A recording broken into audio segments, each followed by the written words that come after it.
শীত আসলেই ব্যথা বাড়ে, তো এটা কি হচ্ছে কি ঠান্ডার সাথে কোনোভাবে সম্পর্কিত? বাঁচানো খুব কঠিন হয় এবং আমাদের অনেকগুলি অ্যাম্পুটেশন মানে হাত কেটে ফেলতে হয়েছে কবিরাজের চিকিৎসার জন্য। যে কবিরাজের কাছে গিয়ে নিজের হাত পা হারানোর চেয়ে আপনি যে কোনো ডাক্তারের কাছে গিয়ে যদি বলেন যে স্যার আমি গরিব, ওই ডাক্তার আপনার কাছ থেকে টাকা নেবে না। রৌদ্র লাগানোটা খুবই গুরুত্বপূর্ণ, হাঁটাটা খুবই গুরুত্বপূর্ণ, তারপর হচ্ছে আপনি ক্যালসিয়াম খাবেন।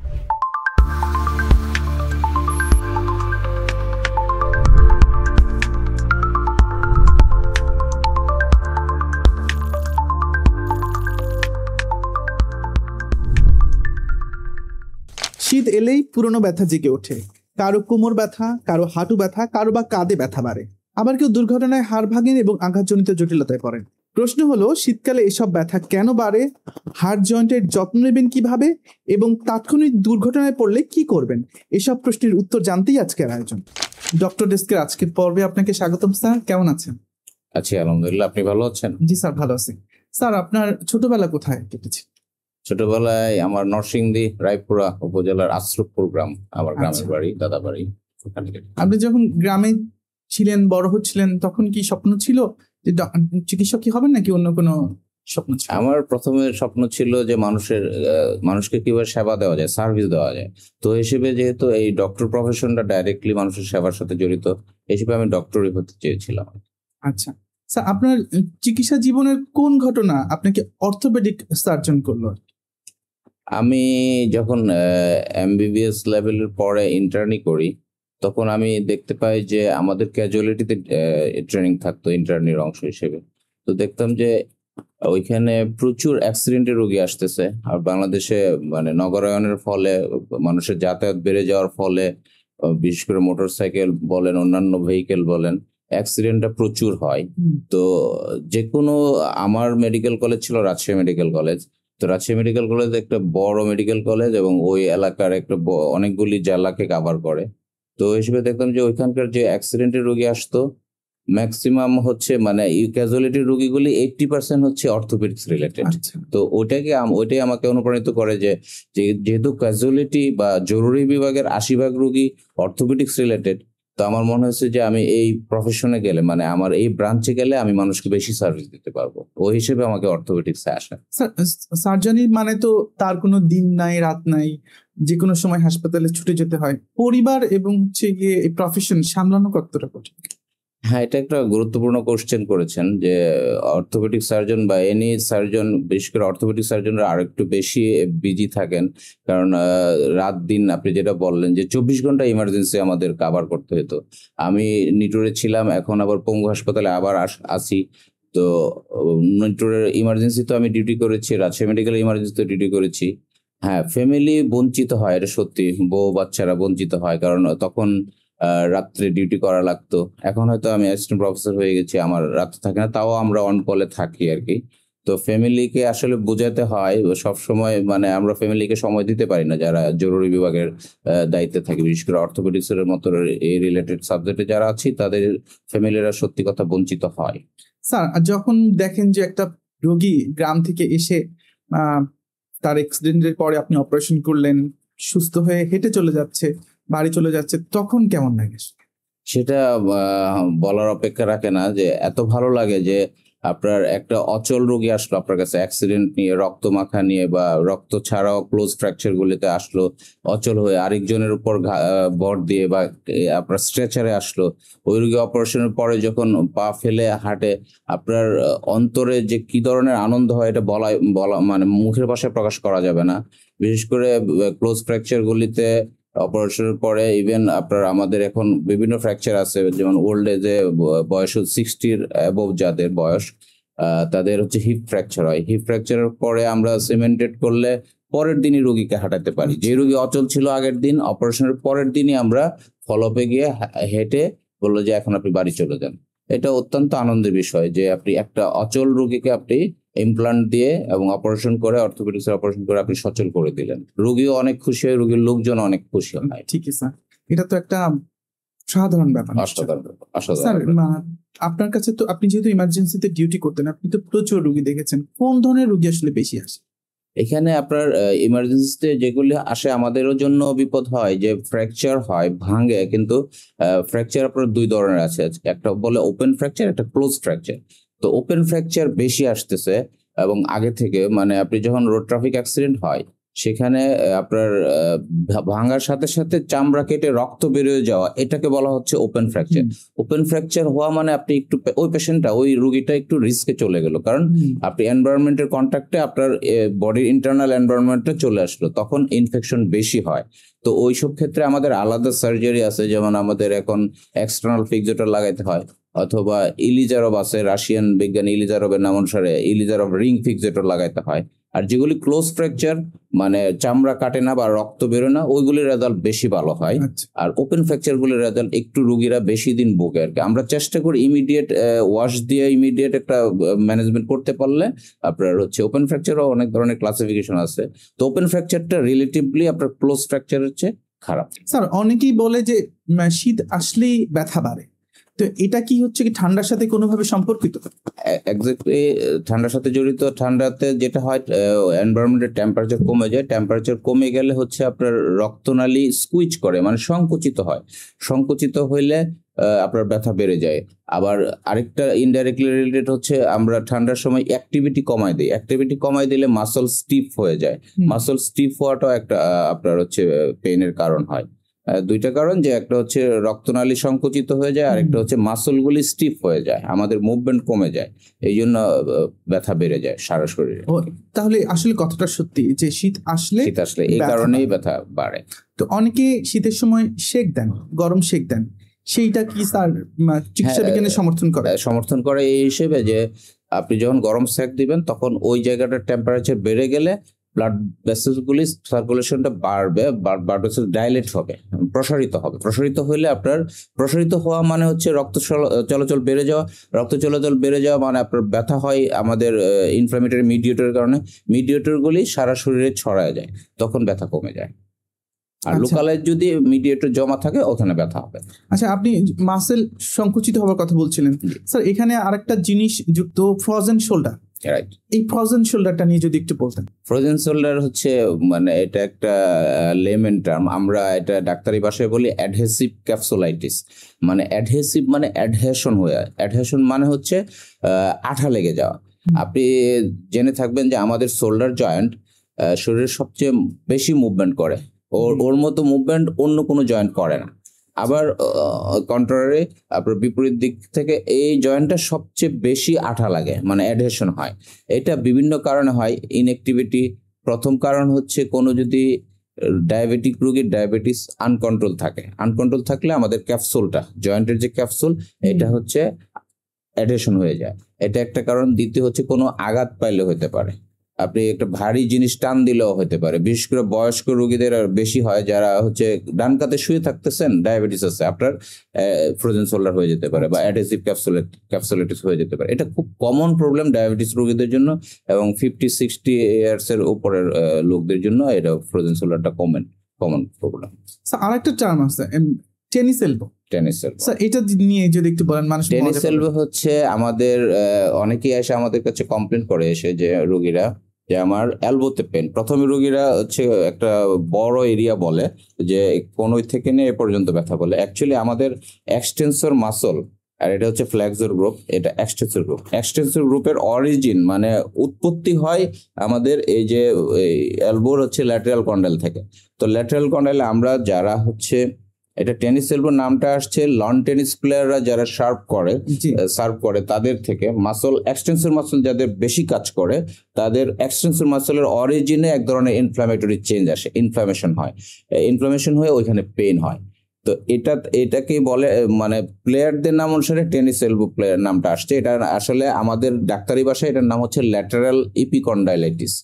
তো এইসব ক্ষেত্রে রোগীরা অনেক ভুগতে থাকে, পেইন কিলার খাওয়ার পরেও এটা ব্যথা কমে না।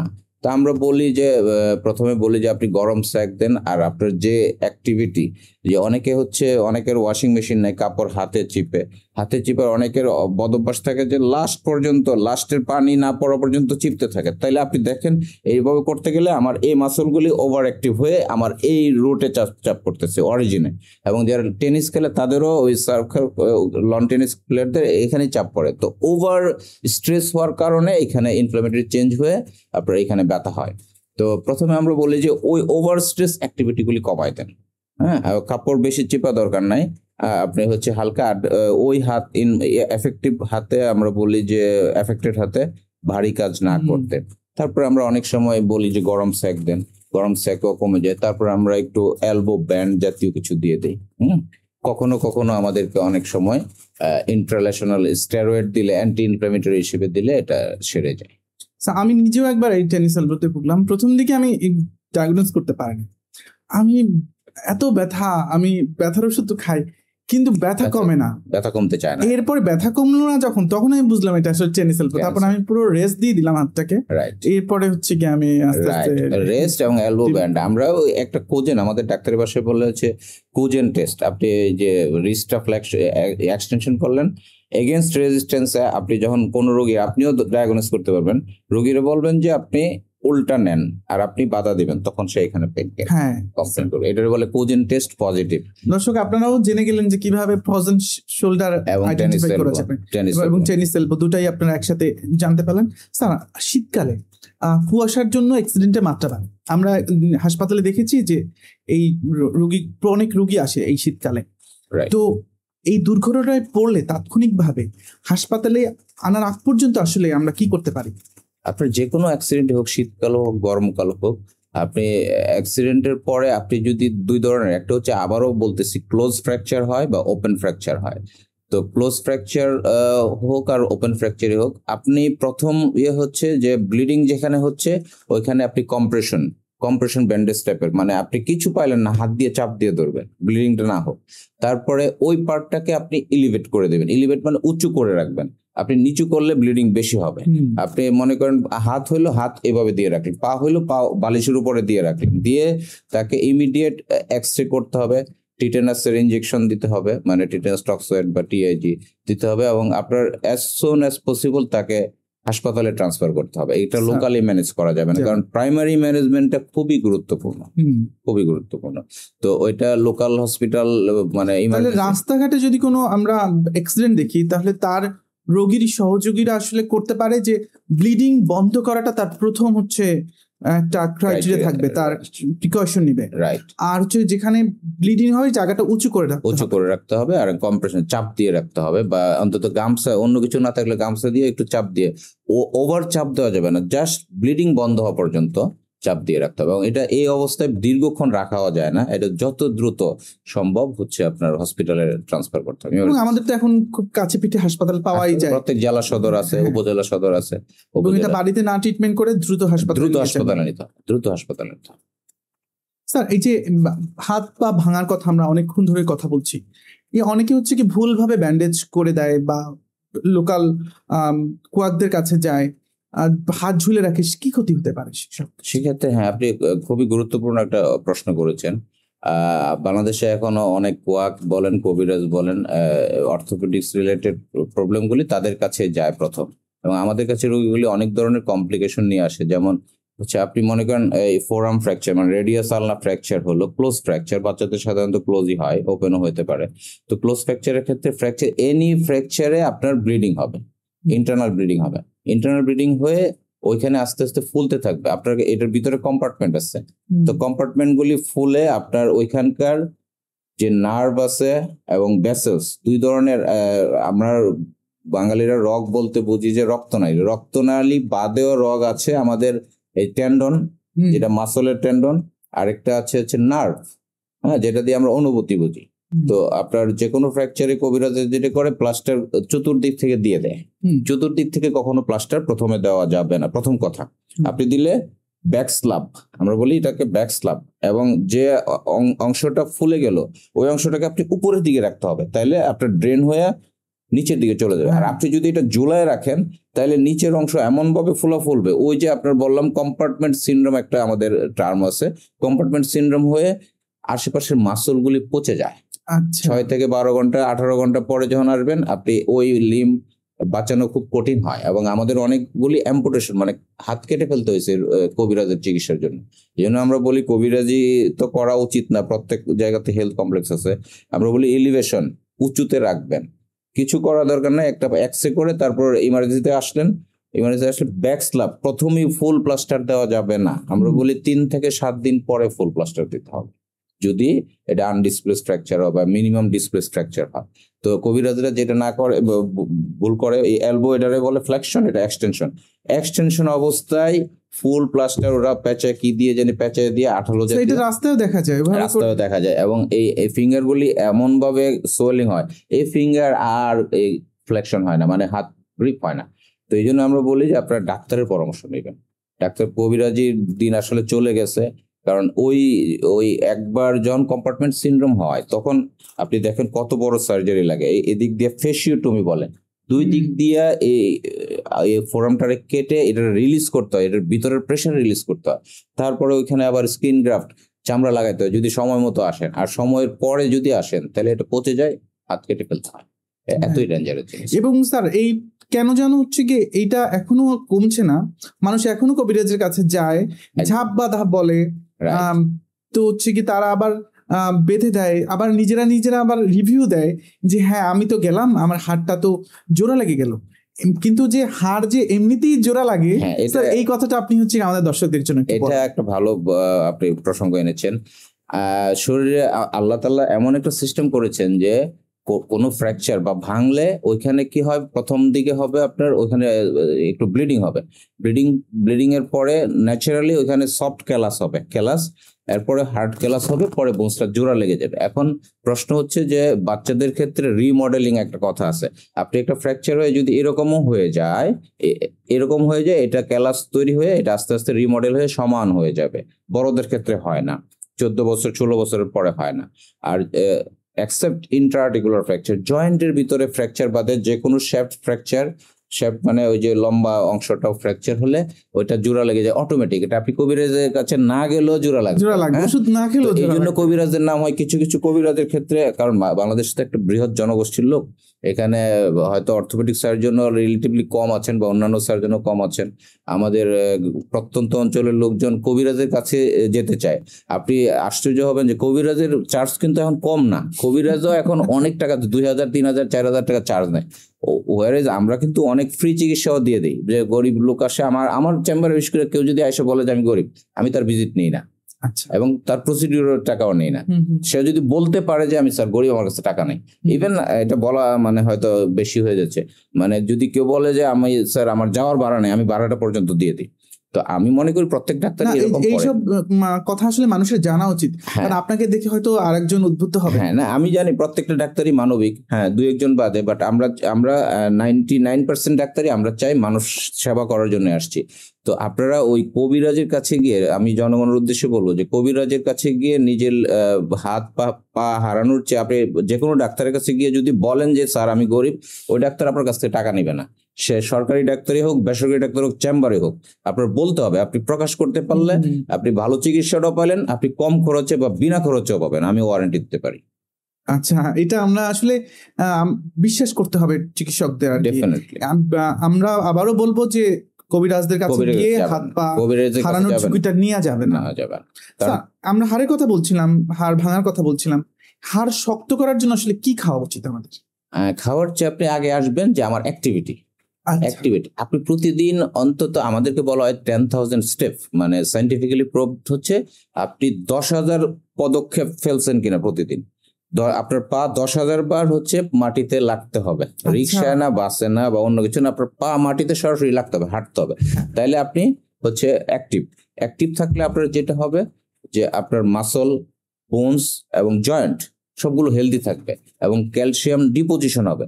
যারা হচ্ছে সিডেন্টারি লাইফস্টাইল লিড করে, যারা হাইটে চলা মানে না হাইটে, মানে অফিস করে অফিসে বাসায় যায় আর গাড়িতে বাসায় যায় বা আবার অফিস করে, এরকম মানে হাঁটে না, তাদের কিন্তু হাড় থেকে ক্যালসিয়াম সরে যায়, ক্যালসিয়াম সরে যাওয়ার কারণে হচ্ছে হাড়টা দুর্বল হয়ে যায়। আর আপনি যখন হাঁটবেন, পরিশ্রম করবেন, আপনি আপনার ক্যালসিয়াম ডিপোজিশন হবে, আচ্ছা বোনসে ডিপোজিশন হবে। আর খাওয়ার ব্যাপারটা আর হচ্ছে সেক্ষেত্রে কি আপনি ক্যালসিয়াম খাওয়ার কথা সাজেস্ট করেন? ক্যালসিয়াম তো আসলে কোনো ড্রাগ না, ক্যালসিয়াম হচ্ছে ফুড সাপ্লিমেন্ট। আপনি আপনার যে খাবার খাচ্ছেন ওখানেও ক্যালসিয়াম আছে, আপনার ইয়েতে মাছে ক্যালসিয়াম আছে, মাংসতে ক্যালসিয়াম আছে, আপনার ডালে ক্যালসিয়াম আছে, অনেক কিছু খাবারেই ক্যালসিয়াম আছে। আবার আমরা যদি দেখি যে ক্যালসিয়াম ডেফিসিয়েন্সি আছে, আপনি ক্যালসিয়াম এমনিও খেতে পারেন।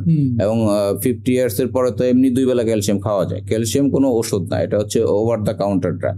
এমনিতে প্রেসক্রিপশন ছাড়া এটা খাওয়া যায়, খাওয়া যায়। সাপ্লিমেন্ট। তো ক্যালসিয়াম খাবেন, আপনার প্রপার সানলাইট এক্সপোজার লাগবে, ভিটামিন ডি যেটা ক্যালসিয়াম ডিপোজিশনে হেল্প করে শরীরে।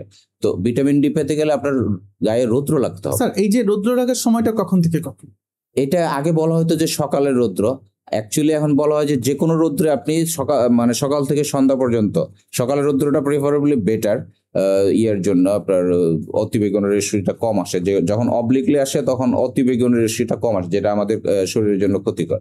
আপনি 15 মিনিট থেকে 20 মিনিট, আধা ঘন্টা আপনি গায়ে এক্সপোজ পার্টে, যারা ইভেন আমি বলি আমার কাছে অনেক মহিলা পেশেন্ট আসে বোরকাও পরেন, তারা ফেসটা আর হাতের এই অংশটাতে বারান্দায় বাসার বারান্দায় গিয়ে রৌদ্র লাগান। রৌদ্র লাগানোটা খুবই গুরুত্বপূর্ণ, হাঁটাটা খুবই গুরুত্বপূর্ণ। তারপর হচ্ছে আপনি ক্যালসিয়াম খাবেন। আচ্ছা, আর এমনি খাবার দাবার ব্যাপারে কি খাবার আমার পরামর্শ হচ্ছে ভালো থাকে? হ্যাঁ, আমাদের পরামর্শ হচ্ছে আপনি ব্যালেন্স ডায়েট খাবেন। আপনি প্রতিদিন মাংস খাবেন এমন না, প্রতিদিন মাছ খাবেন এমন না, আপনি ডিফারেন্ট টাইপ অফ খাবার খাবেন, শাক সবজি খাবেন। আমি বলি, আমার বাসাতেও বলি বা আমার পরিচিত সবাইকে বলি যে আপনি এক এক দিন এক একটা শাক, এক এক ধরনের ডাল, এক এক ধরনের আমিষ জাতীয় খাবার খান। আল্লাহ তাআলা এক একটা খাবারে এক এক রকম প্রোটিন, ভিটামিনস, মিনারেলস রেখেছেন। একই রকম না খাবারকে আপনি ডিফারেন্ট খাবার খান এবং হাঁটেন। সবচেয়ে ইম্পর্টেন্ট হচ্ছে হাঁটেন। আচ্ছা, যাদের হাঁটলে ব্যথা শুরু হয় তাদের ক্ষেত্রে আপনার কি পরামর্শ? হাঁটলে ব্যথা শুরু হইলেও আপনি হাঁটতে পারবেন। হাঁটলে ব্যথা শুরু হওয়ার কারণ কি? আমরা দেখি যে অনেকের পিএলআইডি থাকে, কোমরে ডিস্ক প্রলপস থাকে, অথবা হাঁটুতে অস্টিওআর্থ্রাইটিক চেঞ্জ থাকে। কিন্তু হাঁটুতে অস্টিওআর্থ্রাইটিক চেঞ্জ আর কোমরে পিএলআইডির জন্য হাঁটা নিষিদ্ধ না। আপনার বুঝতে হবে, হাঁটুর ব্যথার জন্য আমরা বলি হ্যাঁ আপনি নিচে বসা, হাঁটু বাজ করে বসা। আমরা অনেক রোগীকে ইভেনও বলি যে নামাজ চেয়ারে পড়েন, বা বাসায় অন্তত বাথরুম হাইকমোড করতে না পারলেও আপনি একটা চেয়ারের বাথরুম ইউজ করেন। আমরা কিছু exercise, quadriceps muscle strengthening exercise শিখাই দেই সেটা। কিন্তু হাঁটলে কিন্তু হাঁটু ক্ষতি হয় না, হাঁটলে এটা হাঁটু ভালো থাকে। ভালো কথা বলছেন। আমি আমার এক আত্মীয়কে, ওনাকে বললাম যে তুমি একটু প্রতিদিন করে হাঁটো, বলে আমার হাঁটু ব্যথা, আমি হাঁটতে পারি না। এখন সেক্ষেত্রে আপনি বলবেন আপনি প্রয়োজনে লাঠি নিয়ে হাঁটেন, আপনি দেখবেন যে ওই আত্মীয়ের ওজন বেশি। আমাদের ইম্পর্টেন্ট ইস্যু হচ্ছে শরীরের হচ্ছে বিএমআইটা। হ্যাঁ, আপনার প্রপোর্শনেটলি আপনার হাইট অনুসারে আপনার বডির ওজনটা কত থাকা উচিত, আপনার চার্ট আছে আমাদের। এখন আপনার 5 ফুট 6 ইঞ্চিতে আপনার ওজন থাকার কথা হয়তো ধরেন 66 থেকে 68, আপনার ওজন যদি হয় 85, তো আপনার আমার আল্লাহ তাআলা বলেন, ভগবান বলেন, হ্যাঁ আমার এই হাড় বোনসটা তৈরি করেছেন 68 কেজির জন্য। তো আমি খেয়ে বেশি বেশি খেয়ে কাজ না করে বা না হেঁটে আমার ওজন করে ফেলছে 90 কেজি। তো যে বোনসটা আল্লাহ তাআলা বা ভগবান তৈরি করেছেন এই 68 কেজির জন্য, ওই বোনসের মধ্যে আমি ওজন দিচ্ছি 90 কেজি। তাহলে আপনি বলেন যে কোনো আপনি বিল্ডিং এর কনস্ট্রাকশন দিলেন, মানে কি বলে এটারে, মানে বেসমেন্টে আপনি দিলেন, বেস দিলেন হচ্ছে 6 তলার জন্য, আপনি ওখানে যদি 12 তলা বিল্ডিং করেন এটা ভেঙে যাবে। অনুরূপভাবে আমাদের শরীরও এরকম। আপনি যার ওজন 70 নিচে থাকার কথা, তার ওজন 70 নিচে রাখতে পারলে আপনার ব্যথা হবে না। আপনার 80-90 হলে আপনার ব্যথা হবে। সেক্ষেত্রে হাঁটতে হবে। আমরা আরো বলি সবচেয়ে ভালো, যাদের ওভার ওয়েট হয়ে গেছে, হাঁটতে পারে না, লাঠি নিয়ে হাঁটেন। সেটাও যদি না পারেন আপনি সাঁতার কাটেন, কারণ সাঁতার একমাত্র এক্সারসাইজ যেটাতে আপনি নন ওয়েট বিয়ারিং থেকে কোনো জয়েন্টে কোনো চাপ পড়বে না, কিন্তু আপনার একটু পরিশ্রম হবে, আপনার এনার্জি বার্ন হবে, আপনার ওজন আস্তে আস্তে কমবে। খুবই একটা চমৎকার পরামর্শ স্যার। আমি আপনাকে একদম শেষের দিকে প্রশ্নে চলে যাই। আমরা যারা দীর্ঘদিন চাকরি করছি বা বসে বসে কাজ করি, এই যে বসার সঠিক নিয়মটা কেমন হওয়া উচিত? এটা খুবই ইম্পর্টেন্ট ইস্যু। যে আমরা অনেকেই, আমার কাছে অনেক পেশেন্ট আছে যে তারা low back pain with radiculopathy to both lower limb, অথবা নেক পেন, গাড়ে ব্যথা হয়, হাতে আসে। আপনারা চেয়ার টেবিলে যারা হচ্ছে মানে বসেন, কম্পিউটারে বসে কাজ করেন, আমি সবার জন্য বলতেছি যে আপনি যখন বসবেন আপনার চেয়ার এবং টেবিল আপনার প্রপোর্শনালিটি উঁচু আছে কিনা, আপনি মানে কোমর বাঁকা করে এরকম কম্পিউটারে কাজ করেন, আপনার চোখের সমস্যা, আপনি চশমা নিচ্ছেন না কিন্তু আপনি কাছে গিয়ে কাজ করতেছেন, আপনি দেখেন আপনার গার কোমর বাঁকা হয়ে যাচ্ছে। তো এই দীর্ঘক্ষণ থাকার কারণে মাসল স্টিফ হয় এবং ওখানে যে ডিস্ক আছে ডিস্কের উপর চাপ পড়ে। আমরা বলি আপনি কোমর স্ট্রেট করে ঘাড় স্ট্রেট করে আপনার কম্পিউটার একটু উঁচুতে নেন, আপনার টেবিল উঁচু করে নেন, প্রয়োজনে চোখের সমস্যা হলে আপনি চশমা নেন, চশমা নিয়ে আপনি স্ট্রেট কোমর এবং স্ট্রেট ঘাট দিয়ে আপনি কাজ করেন, দীর্ঘক্ষণ অসুবিধা নেই। আপনি 2 ঘন্টা কাজ করার পরে 5 মিনিট একটু হেঁটে আসলেন, 2 মিনিট একটু হেঁটে আসলেন, ওই এক নাগাড়ে 7-8 ঘন্টা বসে থাকাও খারাপ। আর বেশি খারাপ হচ্ছে আপনি বাঁকা হয়ে, আমরা যেটা করি বাঁকা হয়ে, মানে আমাদের পোস্টারটা হ্যাঁ, এইগুলি ব্যাড পোস্টারে যাওয়া যাবে না। গুড পোস্টারে থাকলে আপনার ব্যথা হবে না, মাসল স্টিফ হবে না এবং ডিস্ক প্রলাপস হবে না। এবং হচ্ছে গিয়ে কিছুক্ষণ পর পর বিরতি দিতে হবে। হ্যাঁ, আপনি 1-1.5 ঘন্টা 2 ঘন্টা পর পর আপনি একটু বিরতি দিলেন, 2 মিনিট বিরতি দিলেন। আপনি গাড়ির কিছু এক্সারসাইজ থাকে, হাঁটুর কিছু এক্সারসাইজ থাকে, আমরা বলে দিই যে এক্সারসাইজ গুলি করেন, তাহলে আপনি ওষুধ ছাড়াই ভালো থাকবেন। প্রিয় দর্শক, এতক্ষণ ধরে আমাদের শুনবার জন্য ধন্যবাদ। আপনারা ভালো থাকবেন, সুস্থ থাকবেন এবং দুর্ঘটনা এড়িয়ে চলবেন। নতুন কোনো পর্বে দেখা হবে নতুন কোনো বিষয় নিয়ে, নতুন চিকিৎসকের সঙ্গে। ধন্যবাদ।